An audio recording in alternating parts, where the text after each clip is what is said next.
Naano ka pa rin, kinakabahan ka pa rin. Oo. Ano kayo maliban sa puto? Ha? Ano ka maliban sa puto? Ano pang kaya mong gawin o lutuin? Bukod sa puto at kutsinta? Ano po, mga ulam. Mga ulam, tulad na mo. Ano ng ulam? Opo. Anong specialty mong niluluto? Kaya na, anong ulam? Nung ulam? Ha? Kabahan po kaya ako. Kinakabahan ka? Siya ang pinaka-kinakabahan. Sa lahat. Ano, beneficiary. Beneficiaries. Oo. Siya ano. May ano yan, may Share type. tawag sa ganyan eh. Oo. May, baka na-trauma siya sa, na-trauma ka na ba dati sa public, ano? Oo. Hindi naman. Hindi ka ba nagme-major ka ba or nagsasali sa pageant? Hindi naman. Ayaw mo talaga sa mga ano yung madami center tao. of attraction. Ah, okay lang yan, masasanay ka rin. Sanay mo na. Bito ka lang kasi napansin ko medyo mahihayin ka. Well, nakarelate naman ako dun kasi ganyan din naman ako dati. Pero ikaw, ano bang pwede kong maitulong sa'yo para kahit pa paano mabawasan yung pagiging mahihayin mo? Wala naman po. Siguro po masasanay din ako kapag nagtagal. Ano? Baka gusto mo kwentuhan tayo, mas tagal. Kahit ano, kahit yung wala masyado sila. Walang camera, ano? Walang camera.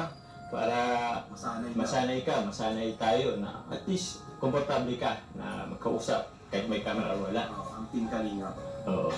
Ang Team Kalingap kasi, madami kasi yan. So, yun. Talagang ano, masasanay. Talagang kailangan masanay na maraming kami kasama, Oo. maraming kayo pala. Oo.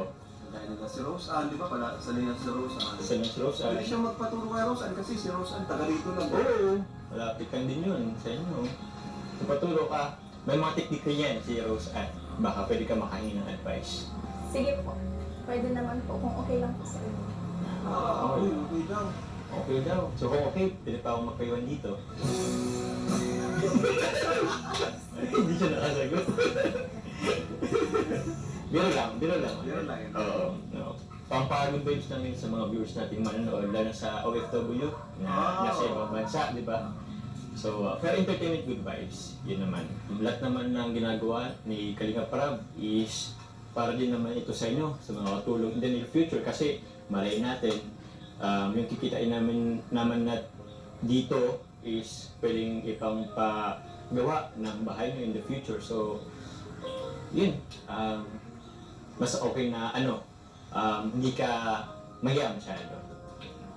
Para naman isipin mo na lang, maging motivation mo siguro yung pangarap mo at lalo na pangarap mo sa pamilya mo. So, yun na lang siguro ang isipin mo para ito sa pamilya mo. Okay ba tayo? Okay?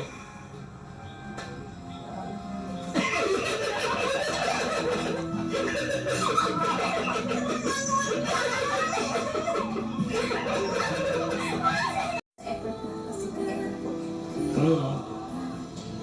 Welcome, Carla, pero kulang pa eh.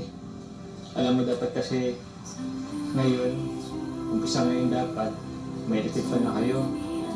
Kaso pambihira, sa katangahan ko, hindi ko nabuo, hindi ko na-assemble. Kaya, yeah. Okay lang po ito. Tama ko. Pero, pilit mo ang usog pa? Pwede ba pagyan mo ako? Sige na, kasi lang. Yan. Tanong ko lang, Carla. Welcome pa rin ba ako dito? Oo naman. Kahit hindi ko nabuo yung electric fan, kahit ang dami kong kapalpakan. Malit na bagay lang naman po yun. Hindi naman po, porket hindi nyo nabuo yun eh, tanga-tanga. Sure yan Opo. Kung mahalaga po, ginawa niyo yung best mo. So, welcome pa rin ba ako dito? Oo naman po. Ang saya nga po pag naandito kayo eh.